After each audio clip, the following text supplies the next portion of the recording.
오늘의 증시 브리핑 시작하겠습니다. 오늘은 워낙 금리도 출렁거리고 그다음에 경기 침체에 관련된 이슈가 많이 나오다 보니까 시장 재료는 되게 단순했던 것 같습니다. 그러니까 미국 2년물 국채 금리가 3.4%까지 장중에 올라갔었잖아요. 10년물 금리는 3.4%, 장중한 때 이제 뒤집어지는 장단기 금리 차 역전되면 경기 침체 간다, 또 이런 어떤 표현 나오잖아요. 이런 것들이 나오면서 금리 상승, 경기 침체 우려, 이런 것들이 이제 집중적으로 부각이 됐고, 우리 증시 돌아갈 때 미국의 국채 금리가 조금 더 올라갔다가 이제 뒷부분에서는 살짝 고점 대비 좀 빠졌거든요. 그래서 금리 때문에 조금 더 걱정을 했다가 이제 오후장 들어서는 금리 상승폭이 다시 또 완만해지면서 지수도 좀 반등하는 그런 모습을 보였습니다. 그러니까 미국이 이제 금리에 좀 민감해져 있는 그런 상태인데, 이게 지금 시장에서 좀 놀란 게, 이게 이제 하루하루의 어떤 2년물 국채 금리의 등락폭을 보여준 건데, 이게 갑자기 그래프가 확 올라갔잖아요.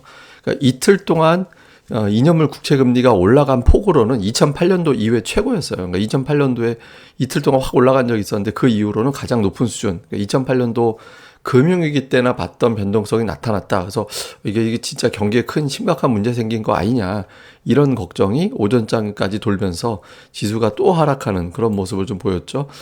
금리 올라가고 이렇게 불안할 때는 투자들이 달러 빼고는 다 팔자, 이런 분위기 되거든요. 그래서 오직 달러만 강세를 보이고 나머지는 전부 다 좀 고전하는 그런 흐름이 이제 오늘 장 초반에 나타났습니다. 그리고 이제 투자들이 S&P 500 지수가 마이너스 22% 빠졌잖아요. 정점 대비. 이렇게 되면서 이제 하락장으로 갔다, 이런 어떤 분석들이 많이 나오고 있거든요. 그래서 이제 데이터를 보니까 LPL 리서치에서 나온 데이터거든요.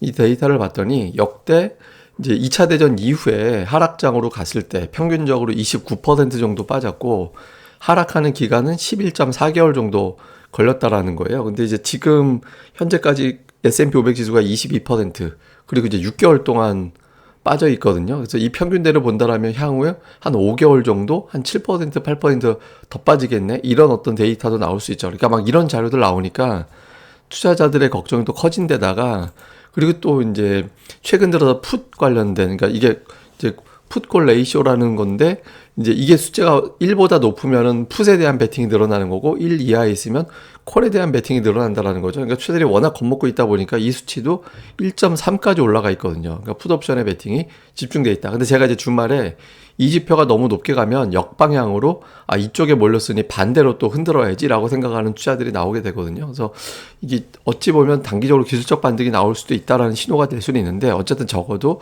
지금의 투자 심리는 상당히 이제 걱정스러운 지표들이 여기저기서 나오면서 오늘도 또 하락하는 그런 모습을 보였던 것 같습니다. 그리고 뉴스들도 되게 걱정되는 뉴스들 많아요. 막 오늘 자이언트 스텝 관련된 뉴스로 검색을 하면 어마어마하게 검색이 됐거든요.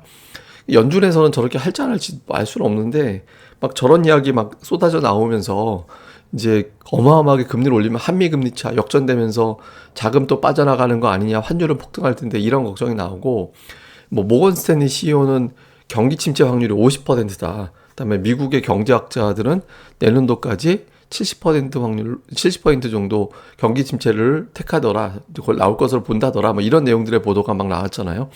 이 기사들이 쏟아져 나오고, 제가 이제 어제 그 개인 SNS에 올린 건데, 이런 거 꼭 나오면 그때 시장이 바닥이던데, 그런 제가 우스갯소리도 했는데, 좀 어느 정도 하락하면 리서치 센터장 얼굴 사진 쭉 나오고, 거기에 이제 시장의 지지선, 어느 정도에서 어떤 반등이 될까, 주요한 업종은 뭐가 될까, 메인 이슈는 뭐가 될까, 이런 거 나온다라고 제가 말씀드렸었는데, 이게 표가 또 나왔더라고요. 어쨌든 이런 내용들까지 나오면서 투자자들이 온통 이제 하락 쪽으로 이제 마음이 쏠리는 그런 분위기가 만들어졌죠. 그러면서 이제 좀 밀려 내려가는 그런 모습을 보였습니다. 다만 이제 낙폭이 좀 축소된 게, 오늘은 이제 외국인들의 매도가 최근 들어서 가장 적었고, 사실 2,700억도 되게 많이 판 건데 최근 들어서 가장 적게 나오는 매도가 나왔고, 기관은 또 오늘 매수를 했죠. 그리고 이제 코스닥은 양 주체가 또 매수해 주면서 이제 좀 낙폭을 줄일 수 있는 그런 흐름을 좀 만들어줬고요. 그리고 이제 미국 지수 선물이라든가 아니면 앞서 말씀드렸던 채권 금리 이런 것들도 좀 이제 잘하면 기술적 반등 나오겠다, 이런 이제 기대치를 주는 모양새가 나오면서 좀 낙폭을 줄이는 그런 모습을 보였던 것 같습니다. 그래서 이후에 이제 좀 잘 봐야 되는 포인트를 보면, 현재까지로는 경기 침체에 대한 우려거든요. 지금은 경기 침체는 아니고 경기 침체라는 거는 두 분기 연속 마이너스 성장하는 걸 경기 침체라고 그러잖아요. 근데 지금은 이제 지표상으로는 경기 침체는 아니죠. 성장 둔화지. 근데 경기 침체로 우려를 많이 갖고 있는 건데 이게 진짜 경기 침체로 갈 거냐. 그러니까 경기 침체로 가는 시나리오를 사람들은 그렇게 생각하죠. 너무 물가가 높아서 이 물가 잡으려고 상상 밖에 금리를 올리는 게 돼버리고 그 금리를 감당할 수 없기 때문에 경기는 정말 나빠진다.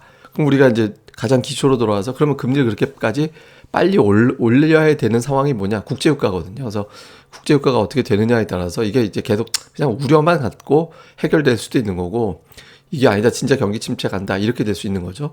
그다음에 또 하나 이제 봐야 되는 게 그 FMC 직전에 때로는 이렇게 주식시장이 갑자기 계속 때려 맞는 경우가 있어요. 그래서 제가 이제 가끔 이게 뭐 자해공갈단 같은 짓을 한다 가끔 그런 표현인데 지금이 뭐 그런 건지는 우리가 알 수는 없고 어쨌든 주식시장이 본의 아니게 그러니까 무력 시위하는 거거든요. 남 삐뚤어질 테야 막 그러면서 나 망가질 거야 막 그러니까 이렇게 되고 있는 상황이 돼버렸어요. 그래서 연준에서 이걸 갖다가 이제 어떻게 볼 거냐? 주식시장이 빠져 인플레가 잡혀 이런 관점도 가능하고 아니면 주식시장이 망가지면 경기 침체는 연준 때문에 생긴 거야. 이것도 덤탱이 쓰기는 싫을 거고 어쨌든 이제 시간이 임박할수록 더 현실적인 어떤 분석이 나오게 되거든요. 그러니까 이번 같은 경우가 미국의 물가지표 발표 직전으로 갈수록 전망치가 계속 올라갔었어요. 그러니까 좀 어느 정도 감이 있었다라는 거죠. 데이터가. 그러니까 이번도 이제 FMC가 거의 임박했으니까 조금씩 현실적인 어떤 분석들이 좀 나오기 시작할 겁니다. 어떻게 되는지 볼 필요가 있고. 제일 중요한 건 역시 지금 환율. 오늘 원달러 환율이 다행히도 1290원대에서 맞고 밀렸거든요.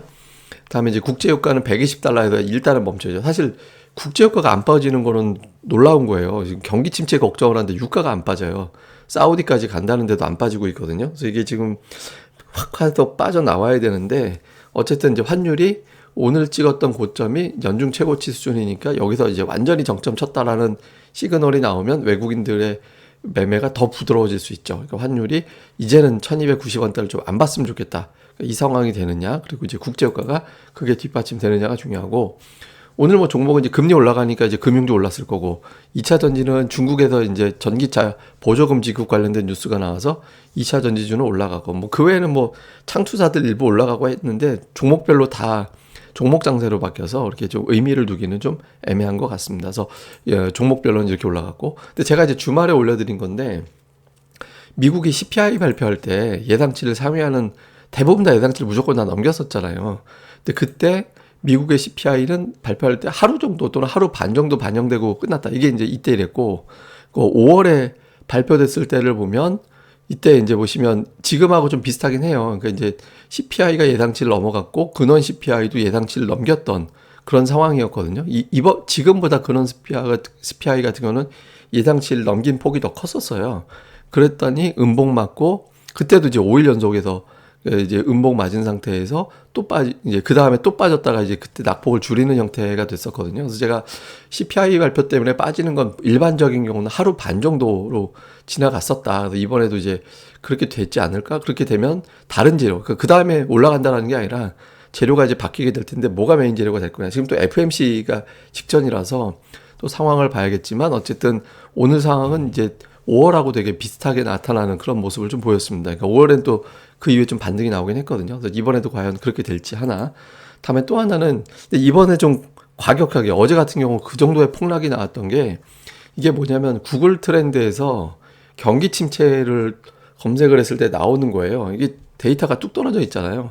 경기 침체를 한동안 인식을 안 하고 있었다라는 겁니다. 그러니까 이게 경기 침체에 대해서 이걸 방심을 좀 했다가 이게 갑자기 터져 나오면서 투자자들의 긴장도가 확 올라간 게 이번에 어떤 문제 중에 하나였다라고 봐야 되거든요. 그러니까 이제 생각도 안 하고 있다가 연준은 금리 천천히 올릴 거야. 그래서 경기 침체는 잘하면 안 올 수도 있을 것 같다라고 방심했다가 오면서 이제 그 충격이 더 컸던 게 아닌가 이렇게 보여집니다. 그리고 이제 이건 뭐냐면 2017년도 이후에 6일 이상 연속해서 하락했을 때 그때 이제 그 기간 중에 낙폭이 어떻게 되느냐, 그 다음에 그 이후에 반등 사이클에서 어느 정도 반등했느냐를 보여주는 건데 평균적으로 190포인트 정도 빠졌고요. 그 이후에 이제 반등 한 120포인트 정도는 안 돼. 이게 사실 건당으로 보면 편차가 엄청나서 이 평균치가 의미가 있는지는 모르겠습니다. 그래서 과거에 좀 이렇게 됐거든요. 근데 오늘 코스피가 장중 저점이 이제 낙폭이 한 200포인트 정도 되는 데서 낙폭을 줄인 거였거든요. 그래서 조금 과거 비슷한 수치에서 좀 줄이긴 했는데 뭐 어쨌든 요건 좀 봐야겠죠. 그래서 과거 데이터상으로는 이렇게 됐다. 근데 지금 워낙 투자 심리나 수급이 좀 꼬여 있고 데이터들 예를 들어서 뭐 국제유가를 비롯해서 이런 것들에 또 양적 긴축도 진행되고 있잖아요. 그래서 투자의 긴장도가 높아서 이제 변동성은 더 커질 것 같긴 한데 어쨌든 이제 기술적 반등을 위한 조건들, 환율, 유가 어떻게 돌아가는지를 좀 잘 살펴보는 게 중요할 것 같고요. 그리고 제가 이제 아이스크림 전략이라는 표현을 드리는데 지금 이제 뭐 브랜드 골라 담는 이제 브랜드 있잖아요. 근데 그 골라 담는 장세로 가는 것 같거든요. 그래서 골라 담을 때 잘 담아야 이제 또 되게 좋은 맛있는 아이스크림이 걸리잖아요. 그래서 실적이 좋은데 그냥 얼떨결에 빠진 종목들 이런 것들을 좀 잘 살펴서 접근해 보시는 게 중요할 것 같습니다. 예, 또 자세한 내용 그런 내용들은 제가 또 이제 이후에 방송에서 또 텔레그램을 통해서 또 전달해 드리겠습니다. 예, 그럼 감사합니다. 다음에 뵙겠습니다.